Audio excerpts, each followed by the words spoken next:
അനധികൃത മാംസ കച്ചവടക്കാർ തട്ടിക്കൊണ്ടുപോയ നായകൾ അത്ഭുതകരമായി രക്ഷപ്പെട്ട് ഉടമകൾക്കടുത്ത് തിരിച്ചെത്തിയിരിക്കുകയാണ്. ചൈനയിലെ ജിലിൻ പ്രവിശ്യയിലാണ് ഈ സംഭവം നടന്നത്.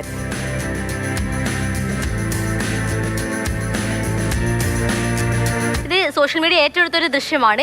ഈ ദൃശ്യത്തിന് പിറകുള്ള ഒരു കഥ എന്താണെന്ന് വെച്ചാൽ, ചൈനയിലെ ജിലിൻ പ്രവിശ്യയിൽ നിന്ന് ഈ ഒരു അടുത്തടുത്ത 3 വീടുകളിലായിട്ട് ആളുകൾ വളർത്തുന്ന 7 നായകളാണ് ഇവരെ ഒരു ഇവരുടെ മാംസം ഉപയോഗിക്കാൻ, ഭക്ഷണത്തിന് വേണ്ടി ഉപയോഗിക്കാൻ വേണ്ടിയിട്ട് അനധികൃതമായിട്ട് മാംസം എടുക്കുന്ന കുറച്ച് ആളുകൾ ചേർന്ന്, ഒരു സംഘം ആളുകൾ ചേർന്ന് ഈ 7 നായകളെയും കടത്തിക്കൊണ്ടു പോവുകയാണ്. ഈ ട്രക്കിൽ കടത്തിക്കൊണ്ടു പോകുന്നതിനിടെ ഇവർ അതിസാഹസികമായി അതിനുള്ളിൽ നിന്ന് ആ കൂട് പൊളിച്ചിട്ട് ഇവർ രക്ഷപ്പെടുന്നു. ഈ 7 പേരും രക്ഷപ്പെടുന്നുണ്ട് ഭാഗ്യവശാൽ.